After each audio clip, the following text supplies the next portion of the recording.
Hello, hello. Welcome back to another episode of Lights Camera Discussion Podcast. Once more, I'm here with Mr. Collective Unit and also Todorov. How are we doing, guys? All good, mate. How are you? Yeah, good. Cold in my flannel and stuff, so nice and cozy now. Right, why don't we just kind of get into it? This is obviously a director that I chose. It's Mr. Jeff Nichols, brother of the lead singer of one of the greatest bands of all time, Lucero. Collie, would you like to give us a little intro into Jeff Nichols there? Yeah, this is straight from Wikipedia. So, normally I try and write a little bit myself, but this is just straight from Wikipedia. Jeff Nichols is an American filmmaker who has become renowned for his films that are characterized by their southern US backdrop and ambience.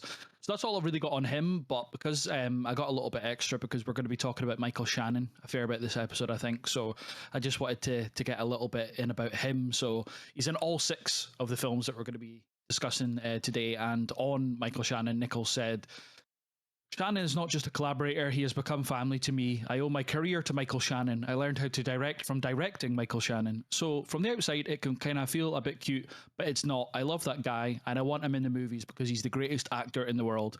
And if you're a director and you have access to the greatest actor in the world, it makes sense that you would call him all the time." So, yeah, we will analyze his performances and stuff throughout the episode. But yeah, I just thought that kind of love letter to Michael Shannon was very apt, and he's not.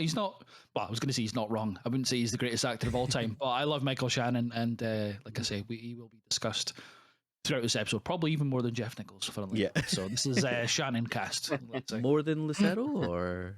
Well, that's up to you. I certainly won't be discussing them. I'd hope. Okay, no. So we're not going to beat around the Arkansas bush. We're going to get straight into it. Shotgun Stories is the first one we'll be talking about. So, set in Arkansas, this poetic and powerful film, directed by Jeff Nichols, tracks a blood feud that erupts when 2 sets of half-brothers come to blows at their father's funeral. So, firstly, thoughts on the film, Collie? I really enjoyed it. So this was a first watch. The majority of the films today are first watches for me. I thought the story was interesting. It was kind of shot on, like, you could tell that it was low budget, but not in like a derogatory way. I thought it was very well grounded. I thought the performances of the 2 sets of brothers were really good. The story was engaging, especially moving on from the funeral scene. I thought that was obviously a pivotal moment, but just one that stood out for me. And yeah, Michael Shannon, an absolute standout. Todd, what did you think? Yeah, first watch for me, and like you, actually all of them today are first watches for me. I've never seen a Jeff Nichols film before. It's like a really nice, and I think I'll use this phrase quite a lot rather than show don't tell. I think the phrase today is going to be slice of life. It's just like that sort of little look into somebody's life. It sort of starts and ends like general parts, if that makes sense. Like there's no sort of like this is the definitive end and it could carry on. Like you said, the performances, especially from the 3 main brothers, boy, kid, and son, are excellent. Yeah, it was a decent watch, and like you say, for a debut, was really good. Massey? Yeah, I mean, I'm the same as you guys. It was all of them were first watches for me as well, even though I chose the guy.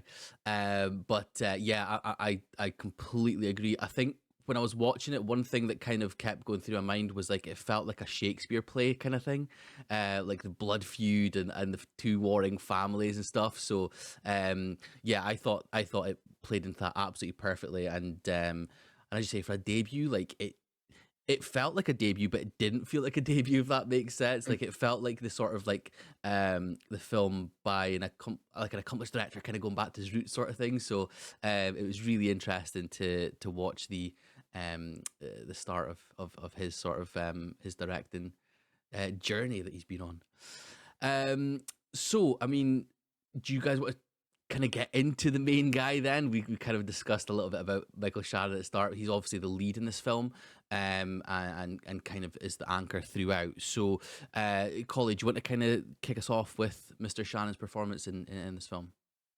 Yeah, there's a few standout moments for me. Like I said, the funeral where he kind of disparages his dad who's passed away in front of his new family that he'd moved on from the 3 main brothers that we're talking about, and then spits on his casket. and then that's kind of where the film kicks off from there. That this is going to end badly. Another one of the scenes that kind of stands out is when he goes to tell his mum that one of his brothers is passed away, and his mum just seems pretty indifferent to it. And one of the quotes that I've got noted down is, "You raised us to hate those boys, and we do, and now it's come to this." And it's just very Shakespeare. I think the comparison to like some sort of Shakespeare play was very apt. The blood feud type things. It's just very bleak, and it kind of seems inevitable as to where it's gonna to head, and that moves me on to another scene, I think, which is earlier in the film, where it's Cleeman, I think, of one of his half. Would it be half brothers? Is it half brothers? Yeah, I think so. Yeah. Comes to son and says, like, I've don't want to see any more fighting. I've spoke to my brothers, and now I'm coming to you. Son says that he doesn't like him or his family, and if anything happens to his brothers, he'll come after all of them. And then Cleeman goes, "So that's it." And then son goes, "That's it." And it's just Michael Shannon's like completely deadpan, no overacting, no hamming up or anything like that. He's just slice of life as well. Just I think you've both touched on really good things about Jeff Nichols in general, but that slice of life of this is just, you're meeting these guys almost like pretty much halfway through the story. Their dad's just passed, and then it kind of makes its way through the film for an hour and a half, however long the film is, 2 hours. Then it reaches its conclusion, and that's that. And I don't mean that in like a negative way, but it's just one of those films that like not much happens, but little bits and pieces happen. So that's more of a general consensus on the film again. But yeah, Michael Shannon just nails it. He's almost underacting, if anything. It's just he's got like no emotion in his face, but that's not meaning that he's like doing it like poorly. It's just like that's how he's chose to play son. That's how Nichols has directed him to play son. And I think he nails it. He's fantastic. And I think as well, like it kind of so obviously it's as I say, it's a director sort of debut. So there's some performances for me that were a bit like a bit meh, that didn't quite kind of hold up to it. I think Shannon's performance almost shows that more, if that makes sense. Like he's like levels above pretty much everyone else kind of thing. And I think I don't know whether it's because he was so good that they kind of maybe were a bit off kind of thing, or if it was the other way around, or if they were just a bit off and it meant that his kind of elevated more potentially. But I totally agree in Shannon. I think he's a phenomenal anchor for this film. Todd, thoughts on Shannon's performance? Yeah, it was more for me the respect that he commanded from the family, and obviously that's written into the script, but it's his performance that does it. It's after the first fight in the petrol station where the two of them fight and one of them stays back, and he turns around, he says, "That's the last time you ever sit out of a fight," or whatever it is. Do you know what I mean? It's Boy, isn't it, who sits out? And he says, like, "This is the last time you do that," and you understand that that's the last time he does it. He won't be doing that again. He gets that, and I think just from, like you say, he doesn't do a lot. There's the thing of him, I think it's in the Criterion Closet, where Michael Shannon, where he's like, I've had such a lovely time, I'm such a lucky boy. And like it's all totally monotone. And like you can see that's just Michael Shannon, like that's just who he is. And I feel like that's what he brings to this, is he doesn't need to do a lot. He does it, but he's still commanding, I think is the word. He's still commanding the screen. Like you say, I think the three brothers, Boykin's son, are cast really well, and like Shannon's obviously the better of the three, and then it kind of like dwindles ever so slightly from there. It just shows what he was doing and how good he was. He was fantastic in this. Absolutely. I mean, was there any other sort of performances that stood out for you guys? I mean, certainly for me, there was, maybe not in the greatest way, but there was like the weird kid that was like stirring the pot the whole time in his little car. Shampoo. Yeah. Like at points I was like, what is this kid doing? But then also I was like, I don't know if it's good acting, but I kind of dislike him as well. It probably wasn't good acting, but he just kept going around stirring the pot, like throwing out false narratives here and there, and was almost like the catalyst for like the sort of deadliness that it kind of gone into.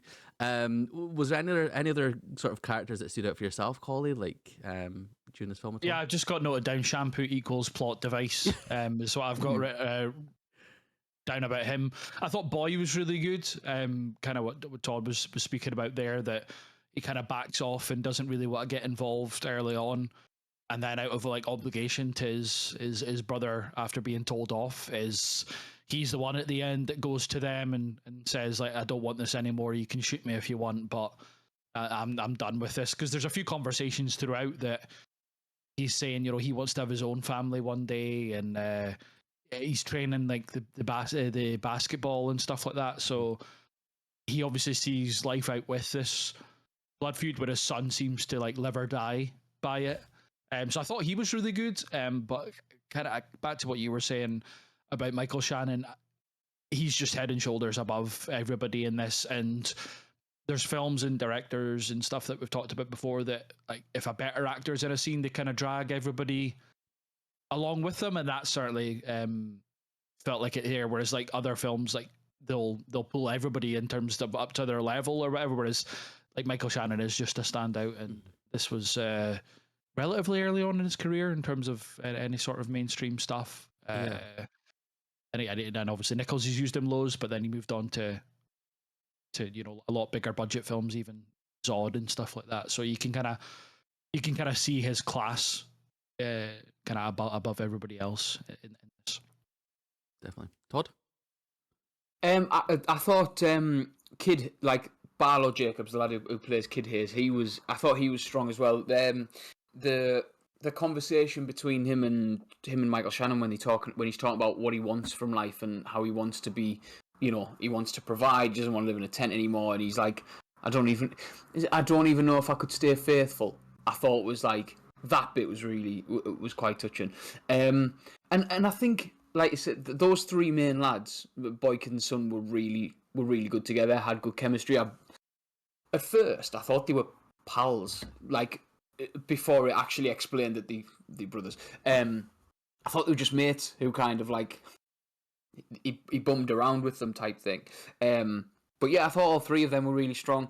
I didn't mind as well the eldest of the half brothers, Kleeman. You know, when, like you say, when he comes to the house and he's like, look, this is where it ends, this is where it stops type thing. He was decent as well. I think what I found with Jeff Nichols is he takes a gamble on people. You know, like say Michael Shannon was early in his career. I've had to have a look on IMDb, just like where it was. Like, I didn't realise he was in 8 Mile. Like, I'm gonna have to rewatch that now because, you know, that he was a big part, wasn't he? The one that was shagging Eminem's mum, or B Rabbit. And it's like, he's still, like you say, he's still early in his career. This was probably a gamble, and like a couple of the young lads in the half brothers, they haven't done anything since. When we get on, I know we'll get on to Mud next, but the young lad in that opposite Ty Sheridan, he hasn't done anything of note. No, not Mud next. No, horror film. Mud soon. He hasn't done anything since, so I do think he takes gambles on people. Do you know what I mean? And I think sometimes they pay off, like Michael Shannon, and sometimes they don't, like a couple of the younger Kleeman brothers. Anybody else for you, Matthew? I'd say that they pay off in terms of this film, but then they don't go on to do anything else. That's more what you mean, is it? Like, not that they're bad, but like it's just like he takes gambles and it succeeds in this, but then they just don't kick on to bigger things. Yeah. Absolutely. Anything cinematography wise that you guys kind of picked out on, you know, during this film at all? I know, again, it was quite an early film for Jeff Nichols, but was there anything that there was one really, really cool shot, which is after Kid dies, there's the shot down the corridor of him looking at the three. Is it the three? There's three of them, is there? The three brothers at the end. Yeah. And there's just him on his own at the end of the corridor. Michael Shannon, that is. I thought that was really cool. There was one comment on the cinematography, and I don't know if it was a budgetary thing, but I felt like it kind of, not cheapened it, but I felt cheated a little bit out by it, is that there was no real fights shown. It was a lot of little scuffles, and then it cut away, and then this is what happened. So I don't know if that was like a budgetary decision or it was like a director's decision or not, but there was a few of the fights that you see, like, for example, the kid one when he takes the knife out of his boot or whatever, and then you're just kind of told afterwards what happened. that was like not like a negative per se, but it was just more of a, oh, I wish they'd have shown the actual thing. But again, budget, choreography, I don't know, but that's one of the real comments. But it was a fine shot film. I'm not going to be like, oh my god, this was a stunning looking film and should have been nominated for an Oscar and all that kind of stuff. It was fine. There was a few choice shots that were good, like that one down the corridor for me, but that's about it for me. I think in terms of a debut, like it's somebody like kind of finding his voice, his eye, whatever you want to call it. Like I'm with you on that. There's nothing spectacular. I like that it's a low budget film and it's shot like relatively like naturalistically. So when they're sat on after the funeral, I think it is, where they're sat on the curb together, and it's like they're not center frame, they're off a little bit. It's if I owned this, I wrote it down because I loved it. If I owned this town, I'd sell it. We don't own the square root of shit. And I like it was that moment where he knows what he wants to do, he knows what he wants to show, and it's this small town living. It's the family, sort of that family life. I thought you're saying about the fights and the deaths and stuff. So I didn't watch these in order. And I've written on my note, loves a flicky and unceremonious deaths. There's flick knives in so many of his films. I didn't know what you're talking about there. Sorry. People listen just be like, he loves a what? Yeah. But I do feel like there's like deaths and sort of big moments in fights that would add more, that just kind of, like you say, get sort of shot away from, and it's not just in this. There's a couple, I think. But yeah, I think it is worth noticing. Sorry, go on, Massey. I wasn't even talking. Anything else? No, I'm going cinematography wise. Anything else? Yeah, I mean, for me, and this is obviously just personal taste, but like I absolutely love that sort of middle America kind of down on their luck sort of kind of barren lands and stuff like that sort of thing. Just like does it for me. I don't know why. And obviously that kind of links in with like my musical taste. So I'll talk about Lucero and stuff as well, because that sort of thing, it's like a country kind of like DIY sort of vibe, which like I totally love. So like some of the shots, like even like with the river in the background with the van and stuff, like it just looks like it kind of looks like these people are you know, I'm not trying to glamorize it, but like they're basically in poverty, and it's like it just for some reason it kind of, I don't know if it's like a feeling of like, oh, a simpler sort of life kind of thing or something, but it just totally screams out to me, and yeah, I thought some of the things were great. But as I say, I think you're spot on, Todd. It's like him finding his feet, and we kind of see later on in like different movies like more upgraded versions of some of the shots, I think, that were in this film. But yeah, I thoroughly enjoyed the cinematography and stuff there. Now let's move on a little bit to the music. So obviously, I don't know if you guys know, but Jeff Nichols is the brother of Ben Nichols, who's the lead singer of Lucero, and has frequently said that he's actually kind of influenced by his brother's music as well. And one of their songs starts off the film and ends the film, "Hold Me Close," from the Nobody's Darling album. And like again, it's the whole sort of like Americana kind of feel. I think that the song fits perfectly, and it's kind of like a motif kind of going through the film. You don't actually properly hear the song, I think, until the actual end credits, but it's like that little guitar twang that kind of follows it through, which I think fits absolutely perfectly. There wasn't much. I don't remember there being much more score, maybe because I was so focused on them. But I mean, in terms of the music, in terms of score, was there anything that you guys sort of thought that maybe stood out or didn't stand out, didn't work? Collie? I've got noted down that there was like a little violin musically kind of motif that was used throughout, and I've just put equals lovely. I thought it was just a nice little bit that was added to a couple of scenes throughout.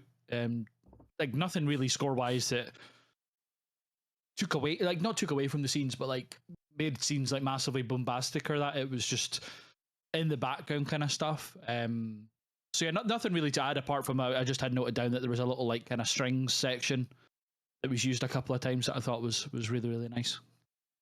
Todd? Yeah, for me it was the guitar work. Like again, I just think it's part of that setting. It just gives you that real feel of somewhere I've never been, that I've not really got like you said, this really attracts you. This is something you're interested in. Where like in terms of like a film, if you'd asked me where I want it set, this wouldn't be like a typical thing that I go for. But like it gives me that feeling of a time and a place, and I think it worked really well. And because you've waxed lyrical so much, I was like, as soon as he starts singing at the end, I was like, this must be the guy. This is Lucero. But yeah, it one of the I'll be honest, one of the things I was ready for after like you talked about it and like I looked into it a little bit, I was ready for these films to be like, and here's my brother, and this is my brother's band, listen to this, and I didn't get me back up about it. That's ridiculous. But like, I was a bit ready to be like, oh god, he is Lucero again. Like, and it wasn't the case. I thought it worked. It worked really well. And like you said, just give I wouldn't blame you for thinking about that, Todd. The way that Massey goes on about them, as if like Jeff Nichols is only a director because of his brother. He uses their songs. Whoop-de-doo. Like, you know what I mean? Yeah, Michael Shannon's got his acting career to thank Lucero for. You know what I mean? Absolutely, 100%. At the end of every film, there's a little credit and a special thanks to. Well, Lucero. actually, he does use one of his songs in every film, so there would be a credit for him at the end. So you're right. Yeah, no. There's a difference between crediting and he's the reason behind his brother being a director. Oh god. Although to be fair, they did do a Reddit AMA, and he did say that he was completely influenced by his brother's music. So. Yeah, influenced is different. You're like saying that they're pivotal to the movies. They're not. This They are to me, damn it. Americana band. Oh gosh. Okay, so anything else you guys want to talk about with Shotgun Stories? No, I'm done. Yeah, no, I'm good. Done. Yeah, perfect. So Lucero, no. Let us move on then to the next film. Nope.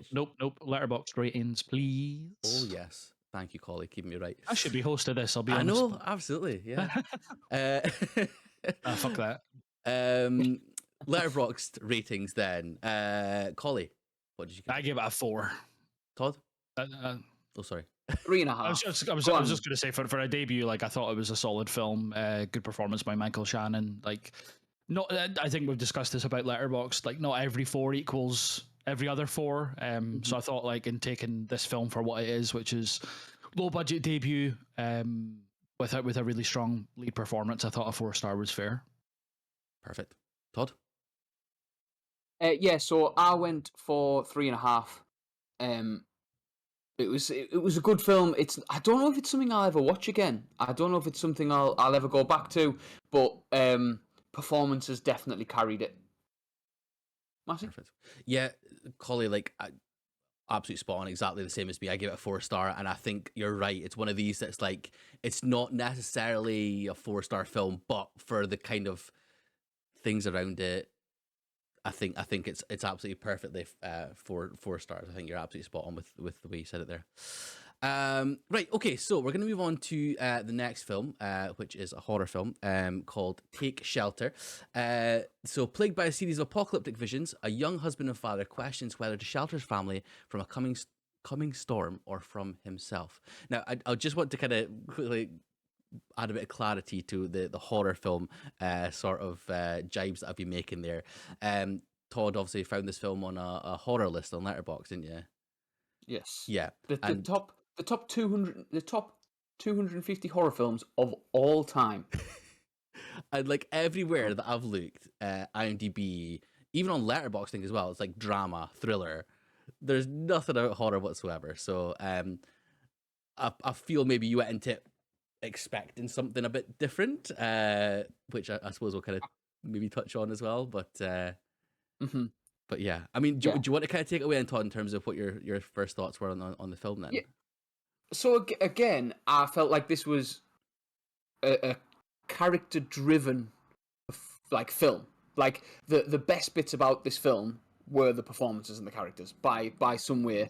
And it was, maybe I went in with the wrong expectations. Maybe I should have kind of gone in at a reasonable level rather than expecting not even blood and gore, but like a level of horror was I think what I was going in for. And that's why it kind of like threw me. I think it's a decent film, and I think this is one that I would maybe rewatch for the performances and enjoy it more on subsequent rewatch. It's not that I didn't enjoy it, but I think story-wise it didn't grip me, but performances-wise it did. Collie? Yeah, so on first watch, I wasn't really sure where it was going. I wasn't really sure what it was about. You know, and then the question, I will talk about the end, but at the end it's like, oh, is the storm real, and all that kind of stuff. I wasn't really sure how to take that. And then, so that was after my first watch. I was like, oh, I really enjoyed the performances. I rated it what I rated it. And then I read up a little bit on like Reddit and stuff like that. And then I rewatched it with this kind of new, like, kind of lens, I guess, which is the mental health, mental illness side of things. And then I was pretty much blown away by it when you kind of come at it from that side of things. Michael Shannon was amazing, but I thought Jessica Chastain was incredible as well. Yeah, thoroughly enjoyed it on rewatch, and it's definitely one that I think every time you'll watch it, you'll kind of pick up a little thing here or there. I think it's probably, out of all of his films, for me, it's the one that's got the most rewatch value in terms of noticing things and kind of growing on you. Yep, I completely agree. I think it's one of those that has little subtle sort of nuances to it that will kind of help grow the sort of story on rewatch. I totally agree. I think when obviously I've only watched it once, but when I watched it, like, I kind of picked up on that sort of mental health thing. But I think retrospectively thinking about it, there's probably more that I could have picked up on it as well. So it's one of those that, yeah, 100%, I would definitely go back and sort of watch as well. So obviously this is the essentially the Michael Shannon podcast. So thoughts on his, again, leading performance in this film. Collie, do you want to start us again?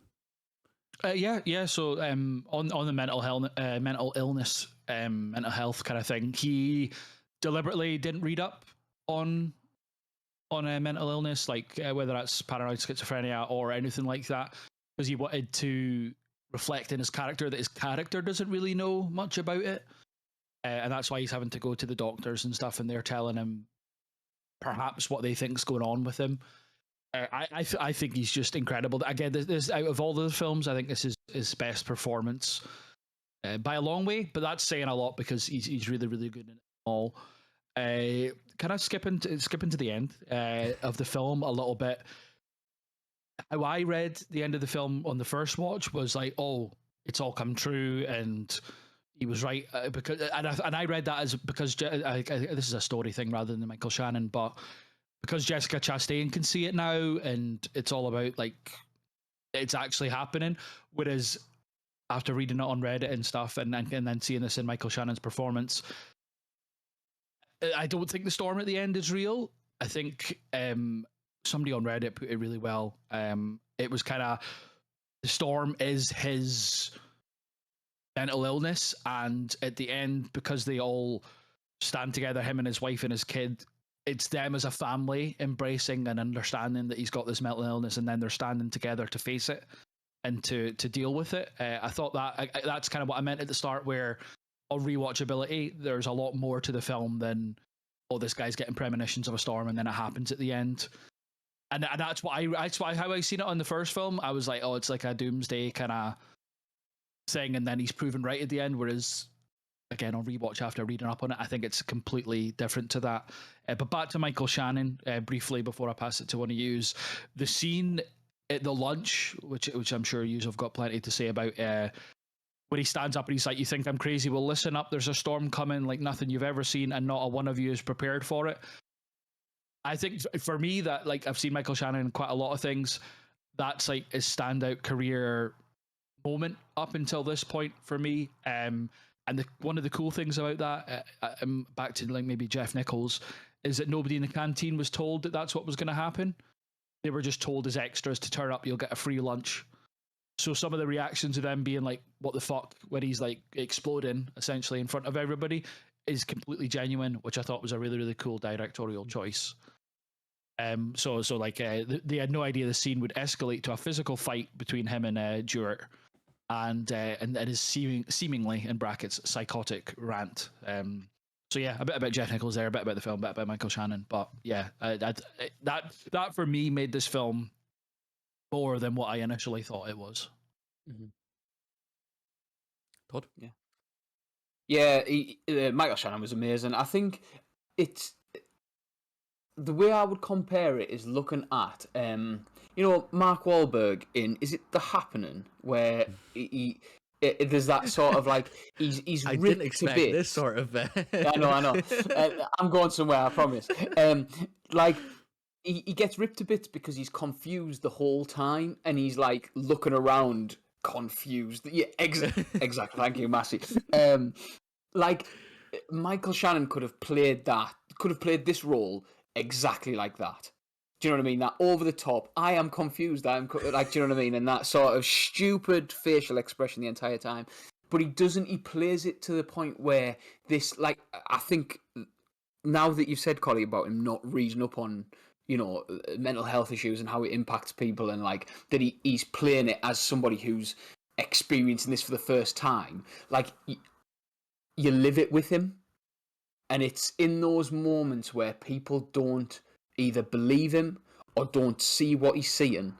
Like the birds thing, I thought his reaction to that, and I know your man's busy with the machine, with the drill, so that he doesn't see it. It's not because he doesn't believe him. It's not because he's going, there's nothing there. It's the fact that nobody physically sees it. You can see that frustration. It's not just confusion. There's so much more put on top of it, and I think in that, now that I'm talking about this, and I'm like, this film was better than what I've given it for. But again, it's down to performances. It's down to what Michael Shannon does. Where in that, what is it, hour and a half, maybe hour 45? It was one of the shorter ones.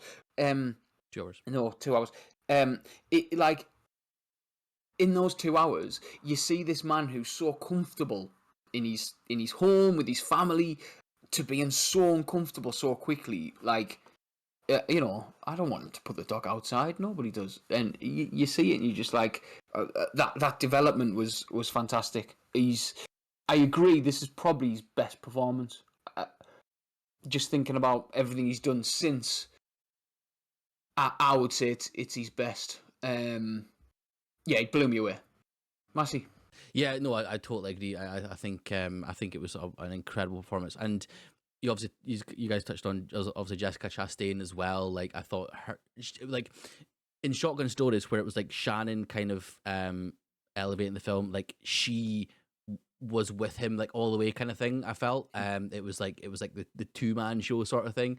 But yeah, I mean, Shannon's performance unbelievable. It's so interesting, Collie, that you said that obviously like you saw it, obviously the flip way the first time, that it was a potential doomsday sort of thing, because I think that's the whole thing that's on, like, when I looked into the ending, was that it was one or two ways you could pick it, and like for me it was the kind of the more mental illness side of way, but you can completely see how it could be like a doomsday sort of scenario as well, which I think is such an interesting way for it to for, I suppose, the writing for the whole thing, because it's not ever properly clear as to where as to the way it kind of goes, but there's obviously sort of hints and stuff as well.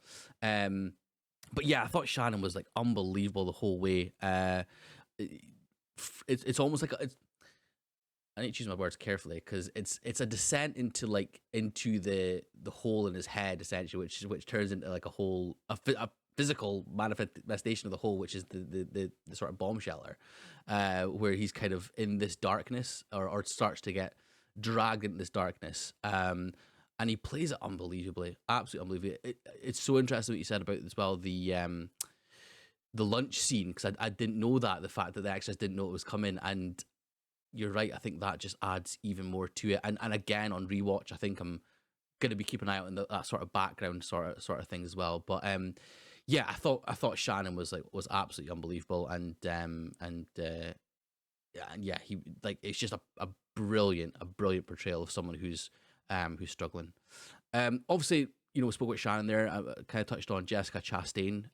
Thoughts on her as the kind of struggling wife throughout the film. Collie. She was only paid $100 a day for this role. I don't know if you've looked up that, but Jessica Chastain was only paid $100 a day to play Samantha. I thought she was brilliant. She's a brilliant actress, as we've kind of probably more known in the 13 years since this film. She's done a lot more since, but in this, I think she plays, and this is down to Nichols. I think the way that he wrote Samantha is that she could have been the dismissive wife who's just like, oh, shut the fuck up. Like, there's nothing wrong with you. There's nothing happening. As you've probably seen in numerous other films, it's all downplayed. Whereas I think she's immediately kind of trying to be understanding, even though it's a very difficult thing to do because, again, it's all in Michael Shannon's head, really. But she just comes across as caring. Caring's the one of the words that I've got noted down for her performance, especially to do with her daughter, obviously, because she's the mum. But I think she's so gentle and caring with Michael Shannon, and it's even when at one point in the film she's just like, oh, I'd like us to go to this lunch thing. I need to do something normal with my life, which kind of for me spoke to how much she's sacrificing in a way of obviously she loves Curtis, Michael Shannon, so much that she's given up maybe a lot of normality in her life because of this, but she cares that much about him and wants to support him that much that she's willing to give that up. So the fact that she's asking so gently, she's not demanding at all. It's I need this little bit of normality, and he's at least with it at that point in the film that you'll support her, even because you can kind of tell that in Michael Shannon's performance and the writing that he knows that something's going to happen at this lunch. He's dreading going to this lunch because he knows that Dewart's going to be there. He's not really explained to Samantha what happened with the job, why has he lost the job, all that kind of stuff. So he knows that something's going to kick off at this lunch, but there's just that much of a care in that kind of relationship that he'll do anything for her and she'll do anything for him. And then coming back to the end scene where I think the final, is it her that says it? I didn't note this down. I should have. At the end of the film, she just says "okay" or something like that. It's the final line in the film. And again, back to my reading of it, via Reddit, kind of when somebody read the comment, it clicked for me. It was just she's ready to fight. She's ready to continue fighting this fight with him now that she can see clearly where he is mentally and what she needs to do for him. So it's such a kind of gentle, caring performance by Jessica Chastain, and scene for scene, she just goes punch for punch. I think with Michael Shannon, which is saying a lot when we're saying that it's a career defining performance for him. So yeah, I thought she absolutely nailed it. Todd, Massey, what were your thoughts? Todd, on you go. Yeah, I think caring was the word. I loved so after she hits him, that moment in the kitchen where she slaps him, and you sort of you see the regret immediately. She understands that he's obviously going through something, but she needs to kind of take that out on him. It's where they stood in the garden after that, and she's kind of going through the plan. This is what we do, and this is what we have to do, and she's talking through everything that's going to happen in the future. And I think that for me was the moment where you go, she understands what he's going through. She might not be able to empathize, but she definitely sympathizes. She wants the husband to be okay. She wants her husband to be back to who he was. Yeah, I thought she was fantastic throughout, and I think, like you say, that that round for round, punch for punch type thing, she not holds her own, because that sounds like she's a worse performer than Michael Shannon. She's amazing. I think the other moment for me was in the shelter itself, where he's not ready to leave. He doesn't want to take his gas mask off. He doesn't want to leave the shelter. I mean, that whole scene was for every bit of this film that kind of let me down a bit. And again, I know we joked about the horror thing, not from a horror perspective. Even on a second watch, the bits that let me down, that moment picked it back up again. And that tension was down to obviously the time it took. They let it breathe a little bit. Then that's down to Nichols, but it was Jessica Chastain that whole time, like going back to her of this. She wants him to be better. She wants him to kind of get out of this hole. Which yeah, she was incredible. Massey, anything else? Yeah, I mean, definitely that was one of the standouts as well for myself is when he like because she wouldn't open the door for him, like she needed him to do it, but she was there to kind of support him and stuff. I think that was like a super interesting sort of representation of like mental illness and stuff, as well as like, you know, you can have a support network, but ultimately it comes down to you being able to get past that sort of barrier, which I thought was like a really interesting way of doing that, or at least sort of showing that and stuff as well. I thought like, yeah, I think Chastity and getting paid $100 a day for that is that's wild. That is actually incredible, because I thought she was brilliant, absolutely brilliant. And again, you know, her performance next to Michael Shannon I thought was wonderful. One of the things I want to touch on as well was like the writing. Obviously, it was written by Jeff Nichols as well. I was going to say my pal Jeff, and there was loads of stuff that I picked up on that had sort of like double or multiple meanings. No, we spoke about the ending and things as well, but there was things like towards the end when they were talking about his genetic schizophrenia. So the two of them were in the doctor's office, and the doctor said about committing to some treatment. And like that really struck with me, because like commit can have like two ways about it, whether it's like the positive way of like, you know, fully throwing yourself into it, you know, getting stuck into it and things and being able to kind of work with it. Or obviously committing is like, it can be a negative sort of connotations of, you know, being committed to a facility or, against your will kind of thing as well. So things like that really kind of stuck with me when he was with the writing. There was also, again, talking about the counselor side of things, when there was like his original counselor then moved to somewhere else and he got a new counselor. The new counselor was using words like crazy when talking about like the workload and stuff as well. And it's like, obviously that's kind of layered in that, you know, if someone who's already on the brink mentally, you know, could potentially be triggered by something like a word like crazy, because they may feel themselves kind of going that way as well. I just thought it was super like subtle ways of showing the kind of the sort of different layers to the film. I thought it was really good. Collie, was there anything, you know, from that sort of like writing wise that came out, or anything for yourself? Yeah, I mean, I think the kind of counselor sessions were really really telling. It was kind of like a multiple points in the film. It was a check in. Like obviously, like the character was literally checking out a counselor, but it was kind of as he was descending into. Not like he was descending, but he was also like becoming more and more understanding and accepting of that. Like he became more understanding that he knew there was something wrong with him, you know, in that kind of way that he wasn't quite there, if that makes sense. He was, and then exactly what you said there about being committed, or was he being committed or committing to the treatment? He was like, oh, is his first thought, which is it speaks to, you know, the fact that his family was his priority, was when he was like, oh, I'd have to leave my family. And then Jessica Chastain just kind of looks at him and holds his hand a little bit more. Or there's like subtle stuff in that scene. So that I think the main thing I noted down about the writing was that the counselors were using inflammatory language, but also they were kind of used as like similar to shampoo.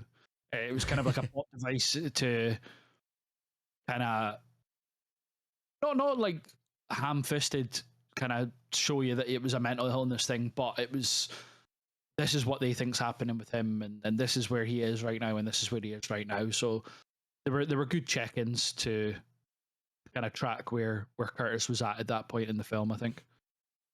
Todd? Yeah, so I'll start with the negative, the thing that kind of like maybe took me out of it, and it's the fact that they were dreams was where I liked the fact that the birds, he was awake, like that was something that was happening, like he could see that, and I kind of, even if it was just a case of, you know, where he's driving with his daughter in the car and he can't get the rain off the windscreen, he crashes the car and then people grab him. If that had just been a case of like, you know, he was pulled over and his daughter was crying, and he like brings himself out of it, and it's just something that he feels like's happening in that moment. The dream stuff kind of took me out of it because I was like, oh, things are happening, and then being like, oh, never mind, no, it's not. And I feel like when you talk about plot devices and like moving the story forward, it felt a bit it felt a bit lazy. The fact that it was dreams, so that's the thing that really sort of drew me out of it in terms of the writing. But in terms of positives, it was the fact that I agree with the counselling sessions, but it was the family dynamic as well. I thought it was amazing. I thought it like Jessica Chastain teaching her daughter to sign for Storm and stuff, and that kind of that progression. The fact that she wasn't born deaf, that, you know, he says like, I still take my boots off when I walk in the house, and then Jessica Chastain says, I don't know why I'm still whispering, and she's still doing it as she thought. I thought that like that was like, this is a real family that are going through real difficult moments in their life, and like when they're in the little family center where they're learning about signing and stuff, and Michael Shannon's obviously like a man of the community, which makes the dinner bit even harder, because like when he's like, do I stink, excuse me, he turns around, like talks to the family behind, like he's that dad. Do you know what I mean? He's like the dad, the eye roll dad. I thought that was lovely, and I think it shows that they're a family who have gone through a difficult time and have gone through them before and will go through them again, but that they manage. And I thought that was really well done as well, because it can be difficult to write that in. It could have been cheesy, it could have been almost manipulative using the daughter's deafness, but I thought it was pitched perfectly. So it was really well written. That's interesting, like, because when you say about obviously the dream stuff feeling lazy, for me that felt like it was the sort of like mental illness was encapsulating his whole life. Like he couldn't even get away with it, even get away from it, even when he was sleeping. That was kind of my take from it, but I understand what you're obviously saying and stuff. I appreciate. I think just on that, that's I've kind of felt like Todd on my first watch. I was like, what's this all about? Like, you know, is this happening and it's just like a premonition thing or whatever? But then after my in between watches, reading up of it being on mental illness on rewatch, it kind of clicked a little bit more that it's just, this is what's going on in his head and this is what has him worried, you know, and this is what he's going through. And I had noted, just back to the family dynamic, like Todd spoke about. I still take off my boots. I had that conversation noted down as a quote to talk about, because the girl who plays Hannah, she's actually deaf in real life, as are both of her parents in real life as well. So Wow. she in the little bits of the film that she was in, she was able to act on her real life experiences of being deaf and that family dynamic. But she wouldn't have had to.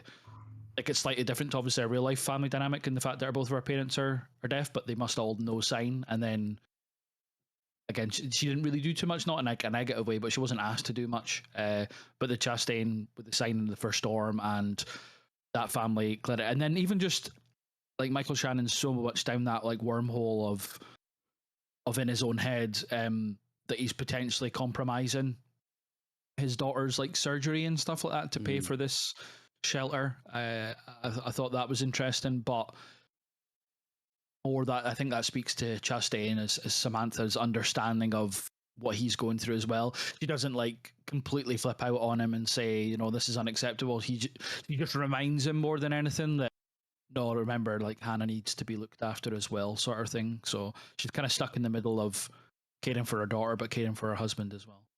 Yep. Just quickly touch on just something that I've kind of like I thought about retrospectively. I don't know if there's something picked up as well. The obviously, I think when we first see the storm, there's like a cloud that looks like a woman's face. After watching the film, that like for me, I don't know if it's what it's meant to be, but like that to me kind of symbolized the fact that his mum had obviously gone through something similar, and like the storm was like from the paternal side of his parents.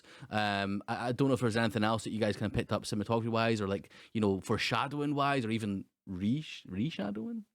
I don't know, I don't know anything that thinking back about it, was there anything that kind of clicked or picked? I know you've kind of touched on it, Collie. Like in terms of second watch, there's maybe a couple of things that picked up for you. I think it's a really good looking film. There was a note that I had about the shot. Do you know all the stuff in the rooms levitating? Yeah. And the people that did that said that there was more VFX shots in that than any singular shot in Avatar or something like that. Really? I spent a lot of money or a lot of time on that, but yeah, it was a nicely shot film, and nothing really stand out for me. I thought the use of the birds and the clouds and stuff was pretty good. It wasn't like on the nose. Kind of this is him like imagining these things, because especially on my first watch, I was questioning, is this happening? Is this not happening? So I thought it was a well shot film, but again, like nothing compared to like some of the other films that we've talked about on previous episodes. It's fine, and I don't mean that in like, oh, it's just fine. I mean like it's good, but it's not like Oscar worthy, perhaps. Yeah. Okay, look, anything else you guys want to touch on, or are we happy enough to kind of move on? I'm happy to score it. Cool, perfect. Yep. Okay, Collie, what was your letterbox score for Take Shelter? So I went from a 4 to a 4.5 after I rewatched. Sick. Just for I went for and it's one of those where I think it can go to 4.5 on a sort of proper rewatch and stuff. Todd, thoughts on the horror Take Shelter? Yeah, so I went for 3.5. It's one of those. Now that we've talked about it, I'm like, what was I doing? Especially when I think this is one that I'll probably rewatch. Yeah, but it was a 3.5. I'm sticking with what I've given it, and we'll go from there. Absolutely, that sounds good to me.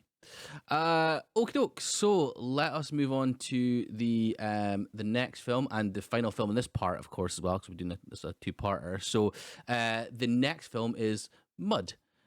Two young boys encounter a fugitive and form a pact to help him evade the vigilantes that are on his trail and to reunite him with his true love. Collie, thoughts on Mud? So this was the one that wasn't a first watch for me. I watched this years ago and thoroughly enjoyed it. The beginning of the reconnaissance, I think, is kind of being put towards this, and maybe Lincoln Lawyer, which was the year before, but I think this was the one that everybody kind of went, holy shit, like Matthew McConaughey's kind of back, and it's very much his film with some good supporting performances. Loved this film when I first watched it, continue to love it, and yeah, that's just really good film. This was the one when you were like, oh, let's do Jeff Nichols. I was like, oh, thankfully I can talk about this film. I think. Todd, happy. Yeah, really enjoyed it, and was surprised by the turn that it took, because, like you say, Collie, this is McConaughey's film, and like in those first moments, and even when we meet Mud, like, I thought this is still just a coming of age film. I thought this is what it was that McConaughey was going to be a side character, and it was going to be sort of just. You look confused, Massey. Oh no, read my notes. Sorry, you're looking amazing to be like, well, and the notes I write, I'm just like, is, I don't know what was I thinking when I wrote that. I feel that all the time. No, like yeah. I thought it was going to be just the kids' film, and it was so much more than that. I thought it was, it was outstanding. Massey? Yeah, same. This is the film that like I'd always heard about, but I never actually watched. I think you're right, Cole. I think it was the start of the reconnaissance, and there was like a lot of buzz around it when it released, but I just never got around to seeing it. So I'm really glad that I was able to, and I think it's a great film. It's well written. I think it's the tone of it is great. The setting, I've said I'm an absolute stickler for that sort of Middle America sort of thing. So yeah, I thought it was a really really good film. So I mean, you obviously kind of touched on the reconnaissance. The Renaissance of Matthew McConaughey. So, Collie, do you want to kick us off on his performance then in this film? Yeah, I think he's just amazing, and rightfully so. This is revered as one of his best performances. He's just kind of this man of the world, experienced guy, this guy for these kids to look up to, and just some of his lines were so, I don't know, like not heavy, but just it's not even a negative, but it's just one of those quotes in a film. It's just like, people don't talk like that in real life or anything like that. So he's like, there are fierce powers at work in the world, boys. Good, evil, poor luck, best luck. As men, we've got to take advantage where we can. I was like, who comes up with that just like on the fly? Like, was he practicing that before he spoke to the boys or not? I don't know, but it's such a powerful line, and I'm not taking away from the line, but just stuff like that I thought was great and well delivered. And then it goes on the flip side, it's like, boat up on a tree, hell of a thing. Just I think he's so quotable in this film, and he's so endearing to these young lads, and you can't help but feel in awe of him, like the boys are. You're kind of taken along for the ride from their perspective of this mysterious character that they come upon. I think he's brilliant, and I'm really glad that this kicked off his career again, and then he did stuff like Dallas Buyers, Interstellar. So I think we've got a lot to thank this film for, and a lot to thank Jeff Nichols for. Todd? Yeah, so I wrote down, like, I don't know whether it's because it's McConaughey or because it's how the character's written, but there's just something that, like, you believe everything he says from the word go. I thought it was brilliant. And like Collie, one of the quotes that I got was "I'm no bum, I got money. You can call me a hobo because a hobo work for a living, and you can call me homeless because that's true for now. But if you call me a bum again, I'll have to teach you something about respect that your daddy never did." And I was just like, who is this man? Like, what is happening? He's got that sort of bohemian about him, but not a hippie sort of like nobody. He's lived his life, like, he was so believable. And I was late to McConaughey. Like, I think Interstellar was probably the first film. Oh no, Wolf of Wall Street. Wolf of Wall Street was probably the first film I'd ever seen him in. And then, you know, I've subsequently gone back and realised, you know, A, how cool of a guy he comes across as, and B, how good of an actor he is. And I think you're right in saying this is probably one of the best. Obviously, Interstellar is his crowning moment for me, but this is up there for me with some of his best work. Massey? Yeah, I absolutely love him. And again, just sort of like piggybacking on the back of some quotes and stuff as well. When he's talking about the dad of the person that he killed, you know, like the bad guy dad, he calls him the 666, real deal scratch. Like, some of the lines, man, they're so good. It's just amazing. Sorry, just on the character of Mud and stuff, it's actually in the Wikipedia, like the plot bit, and I noted it down. Mud, a dishevelled but charismatic vagrant. I think that's a good description of him. You know, a man of the world, a vagrant, like not quite a hippie, like you were saying, Todd. You know, that kind of just a guy who's lived his life. You know. The way that description is, well, it's almost like Mud wrote it himself, isn't it? Yeah, exactly. He probably wrote it on Wikipedia in character. Yeah, I think he's an admin on Wikipedia actually. So yeah, it's his performance. I thought was phenomenal. Like, yeah, I thought he was great. Just the whole way through. There wasn't there was no let up from him at all. Like, and his relationship with the boys just built and built and built, obviously, towards the sort of the ending, and you could tell from the start that he had an affinity to them. Todd disappeared. Had an affinity to them, and as I say, that just sort of like built the whole time, which I thought was a great way of doing it, and it felt so natural as well. So obviously the other sort of like two main characters were the boys. What were your kind of thoughts on their sort of their performances across from Matthew McConaughey? Obviously, Ty Sheridan playing Ellis, and then Jacob Lofton playing Neckbone, which is the funniest name I've ever heard. Collie, what were your thoughts on the two boys there? So it's been years since I watched this. Like I say, it wasn't a first watch for me, but I forgot Ty Sheridan was in it. So as soon as he appears, I was like, oh, holy shit. Ready Player One and some of the X-Men films and stuff like that. So I completely forgot that it was him. He's great as Ellis. He's the heart of the film. He's, as much as this film's called Mud, you know, it's kind of his film, I would say, from the coming of age side of things, like Todd hinted at earlier.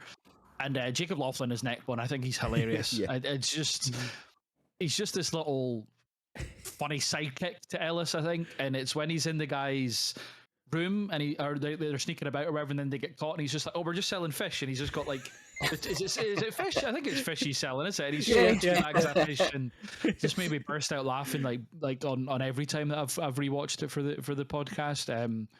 Yeah, just as a dynamic, they're two of the most. It's very much like Stand By Me. I think the way that they're written, like obviously maybe like influenced by that, but I think their performances are up there and will stand the test of time. I think this film will continue to be watched by a lot of people as Matthew McConaughey continues to become or to grow as a Hollywood star, because he's obviously S tier as it is. But I think if people are exploring his backstory or his back catalogue, watch this. Or even if Ty Sheridan maybe becomes a bit bigger and stuff, this will be kind of where it all began for him. And I think it's credit to both their performances as to how highly I regard it now and continue to do so. I think they're brilliant, both of them. Yep. Todd? Yeah, it was good. I like the fact that they didn't, and this is sort of more leaning at the writing, but that they didn't lean into the tropes of, like, obviously Ty Sheridan's character's Ellis, he's quite sensitive, like, you know, he really cares about love, and he wants that to be something that he has, that Mud has, that his mum and dad have, but that he's not a little soft shite. Like, I like that they got that balance. Do you know, like, normally you'd have Neckbone be like the sort of the one who's doing bits and like is, because he's the cocky one and he's the funny one, you'd have him be the one who's going to stand up for people, and Ty Sheridan have to learn slowly but surely that he has to stand up for all that sort of shit. It, like, in that hotel room, like, where you see Reese Witherspoon being, you know, sort of harassed by that bloke, he doesn't think about it for a second. He's straight in, he goes straight at him, and in the same way when we see Reese Witherspoon's character with some random bloke in the bar, he doesn't think twice about, like, telling Mud. And I love that for the character. Like, I've just thought it wasn't like a sort of, he has to learn. He's got his principles, and I think that's obviously from the type of life he leads. And it comes down to Ty Sheridan sells it with his eyes, I think, throughout this whole film. There's the bit where he's told that he's not allowed to go out again. He's sort of grounded, I suppose, or whatever it is, where his mum says he has to stay in, and he sneaks out and goes to see Mud at night. Like, you see that sort of idea just ping in his face, and that's nothing to do with the writing. That's all on Ty Sheridan. Like I said, I thought Neckbone was good. He was a laugh. I thought there was a point where he was going to be used as he was going to, you know, go behind Mud's back type thing, or, like, do you know what I mean? I could sort of see that coming for him. I thought they were both excellent. They were both really good. Matthew? It was funny because obviously it's like kind of early Ty Sheridan, and like for a second I was like, is that Barry Keoghan? Like, it looks like so much like it when he first turned up. I was like, holy shit. But yeah, no, I thought they were both brilliant. I thought for kids to have that sort of performance, and it's a very central performance as well, with loads of different nuances in terms of the relationship with Mud and the relationship with each other and stuff as well.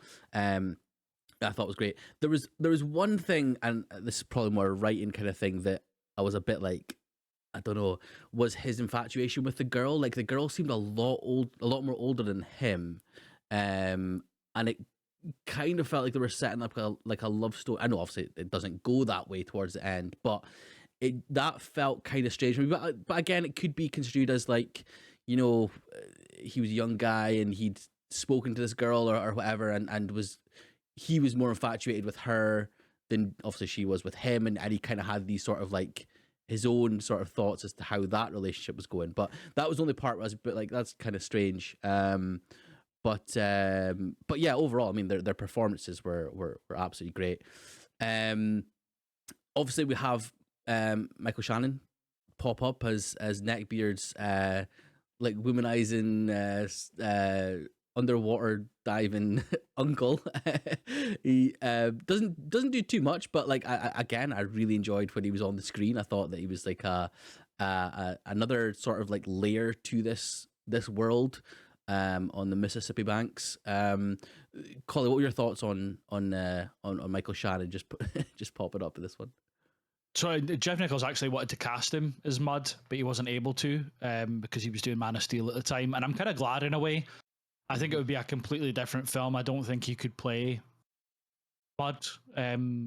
But maybe that's just biased because of the way that Matthew McConaughey plays him. But I don't think Michael Shannon's got that charm about him, or that even the voice for it, or the accent to deliver some of the lines that we've discussed. So it was good to see him pop up. He does exactly what he needs to. He's obviously by this point a veteran of Jeff Nichols' films and the way he wants him to do. So I thought he was fine. I thought the supporting cast overall were really good. Like Sarah Paulson, who I can kind of, give or take. Sometimes I'm not a massive fan of hers and some of the stuff she's done, but I thought she was really, really good. And then just on Reese Witherspoon, if we're just talking about the supporting cast in general, I thought she was excellent. It's not that I've not really seen her do much for a long time. I know this was 12 years ago, but she just was in bit parts by this time in her career, it seems like, without looking at her Wikipedia or her filmography or whatever. So for her to pop up, I thought was a pleasant surprise. Again, kind of similar to Ty Sheridan. I forgot she was in it. And just a little bit of trivia about it was that she had an accident shortly before filming. So her bruises and her cuts are actually real. And Jeff Nichols was like, "Oh, we're not going to cover that up. Actually, feels like something that Juniper would have actually been through, and it kind of lends to the story a little bit more with believability." So yeah, supporting cast were really, really good. And then, but just a last note on supporting cast: Sam Shepard as Tom, I thought was excellent, and it clicked as soon as he appeared. Have you guys seen the interview? Yeah, I've got. I know as well. Yeah.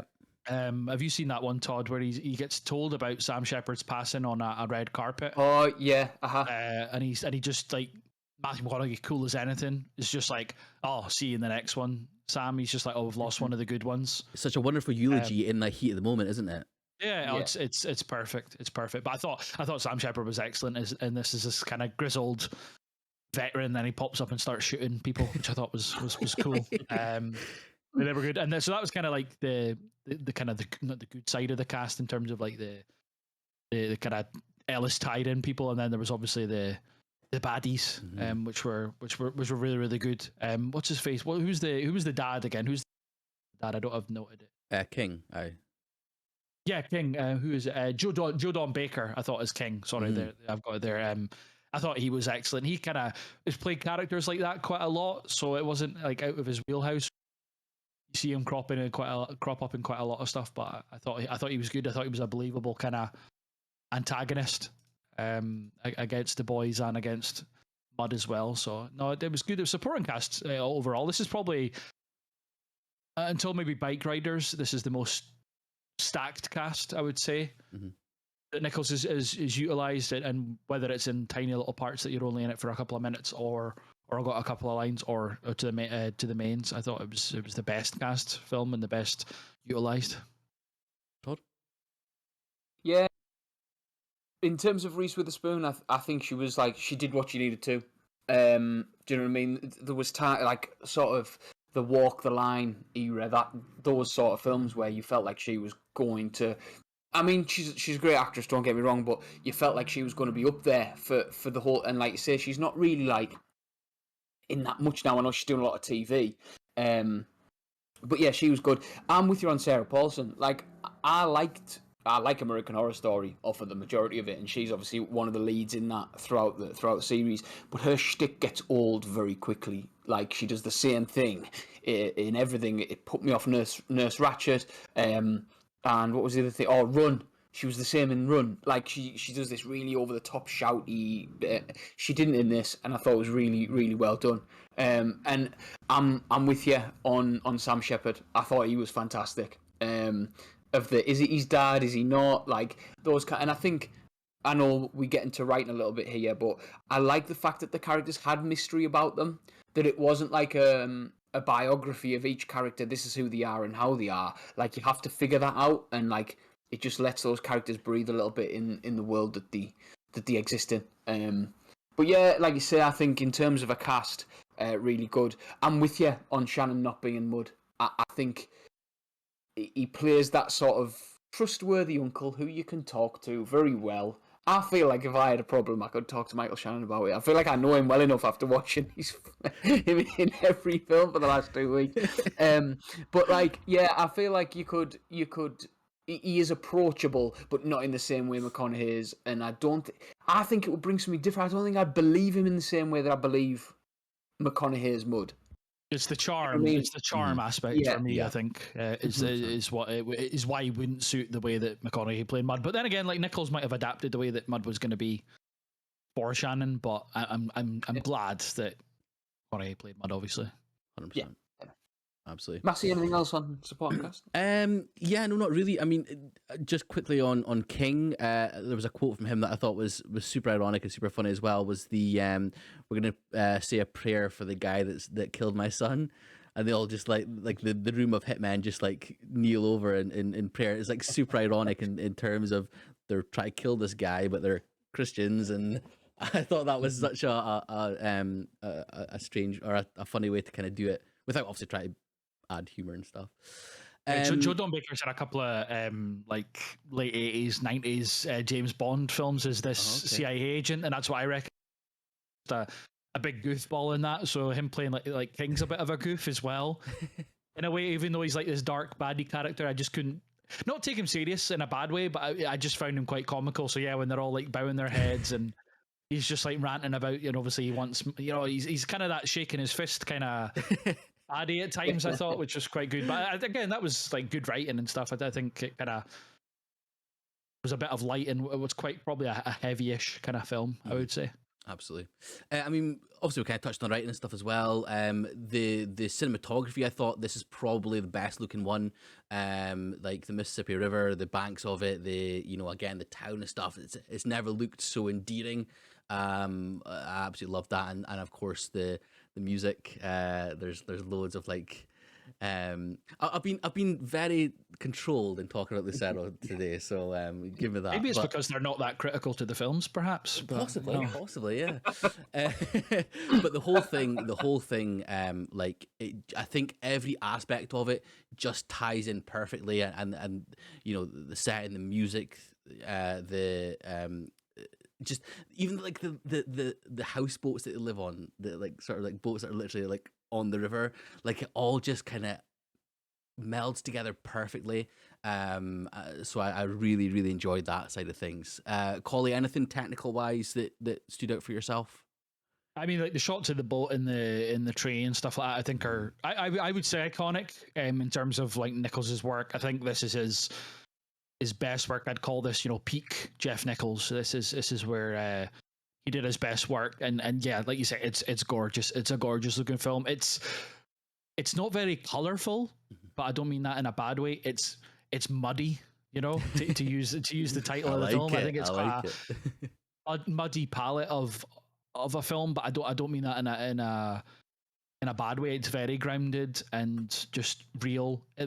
Again, going back to what Todd said about Shotgun Stories, slice of life kind of stuff. This is kind of like a slice of life, but obviously a bit bigger, like larger than life as well. Just Mud is like I say, what normal person comes away with some of the lines that he did. But yeah, I think it's brilliant. I think it's brilliantly shot. The musical motifs throughout are good. Like memes aside, I think they're utilized perfectly. It gives that. What did I use as the description in the blurb? Second. Their southern US backdrop and ambience. I think that nails it perfectly. Yeah. And this kind of, like I say, this is Nichols' best work. It encapsulates his vision of what a film should be the best. Yeah, I think there's only good things that you can say about the way that the film's shot and the music as well. Todd? Yeah, I'm with you on that sort of the colour palette and the sort of the browns and the oranges and stuff works really well.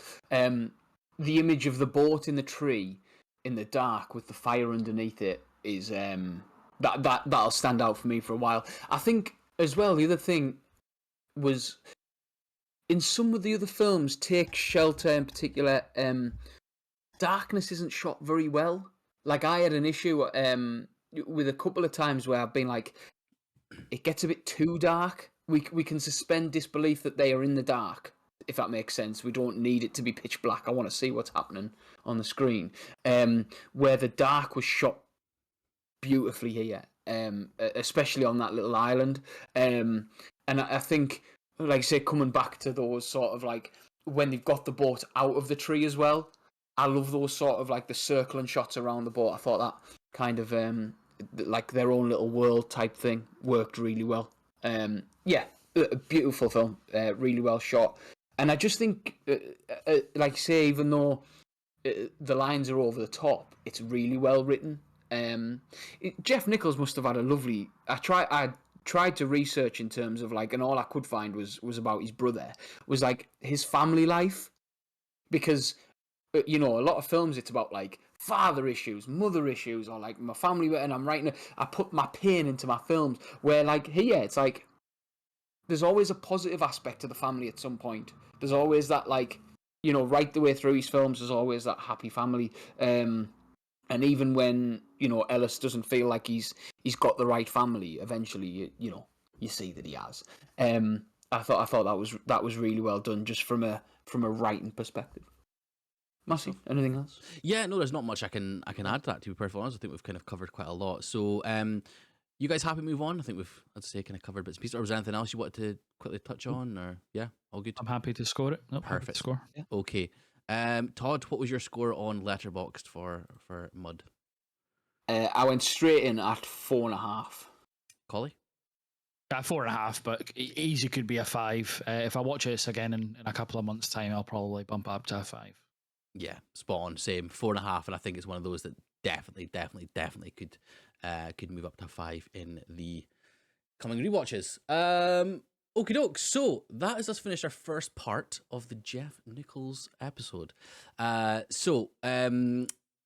We'll obviously do the at the end of the second episode, we'll do the second part, we'll do our rankings of kind of the films and stuff as well. Yeah, I'm excited for the second part. Can't believe we've got to wait like another week to record it. Okay, guys. Well, thank you so much for listening, and of course, remember to hit like on if you're watching on YouTube, and if you're listening to Spotify, click follow, give us a 5-star review, because obviously we're giving you this beautiful content and you're enjoying it so much. But thank you so much for your time, guys, and we'll see you on the next one. Bye bye. Cheers, everyone. Bye. Thank you.